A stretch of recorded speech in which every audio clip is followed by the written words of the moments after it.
সকলোকে সুপ্ৰভাত জনাইছোঁ আৰু আজি এয়া 6ষ্ঠ দিন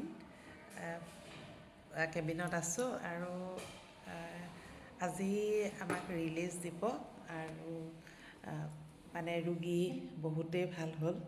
এতিয়া আৰু নিজৰ ওপৰত কথা, দৰৱ জাতি ভালকৈ খাব লাগিব, ইমানেই সুস্থ কৰি তুলিব হৈছেই আৰু এতিয়া নিজৰ মনৰ জোৰত নিশ্চয় একেবাৰেই মানে এৰিব পৰা ধৰণে সুস্থ হৈ উঠিব। আৰু আজিলৈকে মোক যিসকলে মোক সহযোগিতা আগবঢ়ালে মই সকলোকে সঁচাকৈয়ে অন্তৰৰ পৰা ধন্যবাদ জ্ঞাপন কৰিছোঁ।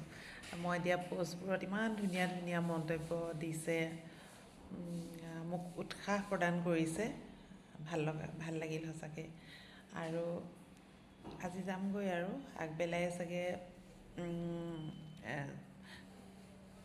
মানে ছাৰে ডিচাৰ্জ দিলেহে পাৰিম আৰু বাকী কামখিনি কৰিব।